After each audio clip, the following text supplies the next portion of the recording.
ये देखो दोस्तों, आपने वेज पुलाव तो बहुत खाए होंगे, पर ऐसे यखनी पुलाव आपने शायद नहीं खाए होंगे। इन पुलाव की खास बात ये है दोस्तों कि चावल के एक एक दाने के अंदर क्या बढ़िया स्वाद आता है। बहुत ही अमेजिंग लगते हैं दोस्तों। इनकी खुशबू ही अलग है, टेस्ट ही एकदम अलग है।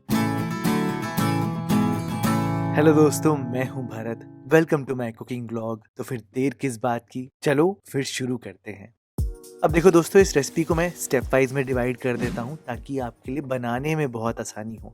सबसे पहला काम ऑब्वियसली आप लॉन्ग ग्रेन राइस लेना, चावलों को धोकर इनको भिगाने के लिए छोड़ देना आधे घंटे के लिए। मैंने जो चावल यूज करे हैं वो मैं आपको कमेंट सेक्शन में भी बता दूंगा और तो और नीचे डिस्क्रिप्शन बार में भी दे दूंगा। अगला काम जो आपने करना है वो है दोस्तों यखनी की तैयारी। तो एक लहसुन को लेना और उसको हल्का क्रश कर देना। पूरा लहसुन आपने यूज नहीं करना, आधा ही काफी होगा। मैंने यहाँ पर एक कढ़ाई ली है और इस कढ़ाई में जिस कप से आप पानी डालोगे ना उसको नजर में रखना, क्योंकि इसी कप से आपने चावल डालने हैं और बाद में इसी कप से आपने पानी का पूरा हिसाब करना है। तो 2 कप या आधा किलो मैंने चावल लिए हैं, तो मैंने यहाँ पर फिलहाल यखनी के लिए 4 कप पानी डाला है। बाद में अगर कम ज्यादा होगा तो उसको मैनेज कर लूंगा मैं। इसमें ही आप लहसुन डालना, 1 इंच तक अदरक डालना, एक प्याज को मैंने एकदम मोटा मोटा काट के डाला है, रफली चॉप करके। जो धनिया मैं बाद में डालने वाला था ना दोस्तों, मैंने उसकी जड़ और डंठल डाली है। आप यहाँ पर पुदीना की डंठल भी डाल सकते हो, उससे भी फ्लेवर बहुत अच्छा आता है। जो आपके पास अवेलेबल हो उसका यूज करना। 1 चम्मच जीरा, 1 टेबल स्पून सौंफ, 1 टेबल स्पून धनिया। ज्यादा लग रहा होगा आपको, लेकिन फ्लेवर लाने के लिए जरूर आप डालना। और थोड़े से गरम मसाले। देखो, गरम मसाले में सिंपल मसाले हैं, थोड़ी सी लौंग, काली मिर्च, छोटी इलायची है, एक बड़ी इलायची आपको चाहिए होगी। ये है पीपली, इसे लॉन्ग पेपर भी कहते हैं। हो तो आप यूज करना, नहीं हो तो स्किप कर देना। चक्र फूल मैंने लिया है, जावित्री ली है थोड़ी सी, और एक दालचीनी। 1 हरी मिर्च आप यहाँ पर डाल देना। 2 टीस्पून मैंने यहाँ पर भर के नमक डाला है। ये बेसिकली इतना नमक है कि चावलों को पूरा पड़े। अब ढककर इसे 10 मिनट तक आप पकने देना आराम से, और 10 मिनट में ही आपकी यखनी बनकर पूरी तैयार हो जाएगी। जब ढक्कन खोलोगे ना, मैं आपको सच बता रहा हूँ, जो खुशबू आएगी ना, पूरे किचन में 1-1.5 घंटे तक ऐसी ही खुशबू रहने वाली है। इतनी अमेजिंग खुशबू आती है। अब देखो, पानी के कलर में भी कितनी डेप्थ आ चुकी है।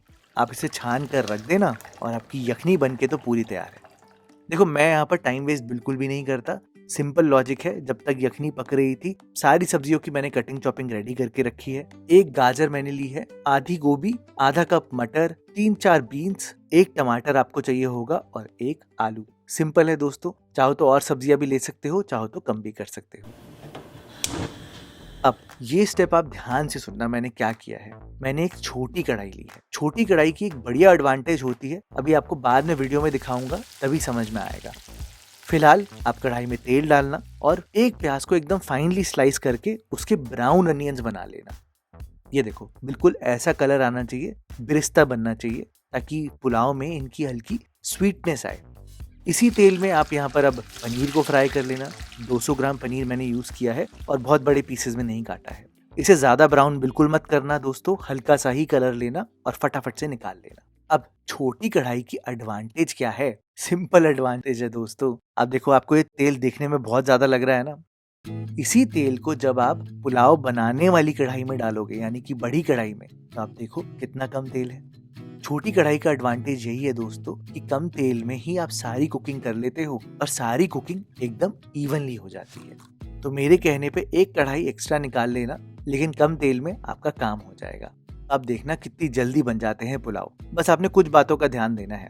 वही तेल यूज करना जिसमें प्याज का फ्लेवर है। तो गरम गरम तेल में हींग डाली है मैंने, 2 छोटी इलायची, 1 तेज पत्ता और 1 चम्मच जीरा। मैंने शुरुआत में ही अदरक लहसुन का पेस्ट डाला है। ध्यान देना, अदरक लहसुन के पेस्ट में पानी होता है तो छिटकेगा।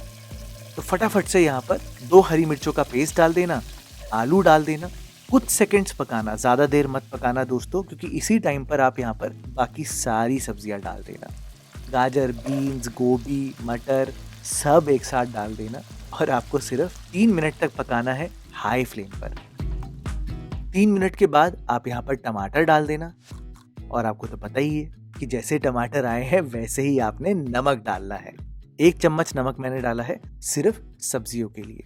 कुछ देर तक रोस्ट करेंगे जब तक कि टमाटर हल्के नरम नहीं हो जाते और आलू हल्के से पक नहीं जाते। ये देखो टमाटर नरम हो गए ना, इनकी स्किन कैसे अलग हो रही है।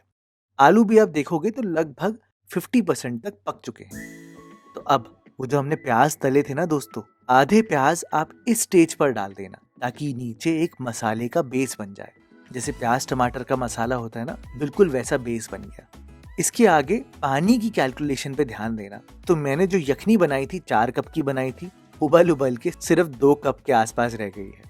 तो चावलों को उबालने के लिए बाकी जो पानी की जरूरत होगी वो आप नाप के डाल देना। इन टोटल 2 कप चावलों को उबालने के लिए 3.5 कप पानी चाहिए होता है। तो 2 कप तो यखनी के हो गए, बाकी 1.5 कप या नाप के आप पानी डाल देना अलग से। तभी तो मैंने बताया था आपको कि उसी कप का यूज करना। अच्छा, आपने इसी स्टेज पर पनीर डाल देना है ताकि पनीर के एकदम अंदर तक फ्लेवर आ जाए। पानी जैसे ही एकदम रोरिंग बॉईल पर आ जाए तो आप यहाँ पर चावलों को ड्रेन करके डाल देना। साथ ही मैंने यहाँ पर बस आधा चम्मच गरम मसाला डाला है। ज्यादा मसालों की जरूरत नहीं है दोस्तों, यखनी में ही सारा फ्लेवर है। हल्का सा मिलाना और फटाफट से ढक्कन लगा के 5 मिनट आपने पकाना है हाई फ्लेम पर। आप देखो इस टाइम लैप्स में आपको दिख जाएगा कि इन 5 मिनट में चावल कैसे लेंथ पकड़ लेंगे और पानी लगभग गायब होने लग जाएगा। एग्जैक्ट 5 मिनट बाद आप ढक्कन खोलना, और जब ढक्कन खोलोगे और साइड में चेक करोगे तो पानी तो अभी भी बचा होगा। तो अब आपने क्या करना है, इन्हीं चावलों के ऊपर आप फ्रेश धनिया काट कर डालना। जो बचा हुआ बरिस्ता है उससे एकदम सजा देना। 1 चम्मच मैंने घी डाला है ताकि चावल एकदम खिले खिले रहे, खुशबू भी आए, और थोड़ा सा केवड़ा। हरी मिर्ची मत भूलना दोस्तों, नहीं तो पुलाव का वो चटपटा फ्लेवर नहीं आएगा। बस ढक्कन लगाना और इस ढक्कन को एकदम सील कर देना। कोई छेद वेद दिखे तो उसको फॉइल से कवर कर देना और एकदम लोएस्ट फ्लेम पर 10 मिनट के लिए आराम से पकने देना। 10 से 12 मिनट लगेंगे दोस्तों और आपके चावल एकदम खिले खिले हो जाएंगे। मैं तो गैस बंद कर देता हूँ और इसको 10 मिनट और रेस्ट करने देता हूँ और फिर ही चावलों को देखता हूँ। तो आप सबसे पहले साइड से देखना, चावल में पानी एकदम ही गायब हो चुका होगा, है ना, एकदम परफेक्ट दोस्तों। और ये देखो चावलों के दाने कैसे एकदम खिले खिले, एकदम परफेक्ट है। इन चावलों की जो बेस्ट बात है ना दोस्तों, वो तो इनकी खुशबू ही है। जब ढक्कन खोलो क्या खुशबू आती है दोस्तों। आप ये बना कर देखना, सच में आपकी फैमिली में, घर में सबको बहुत ज्यादा पसंद आएगी।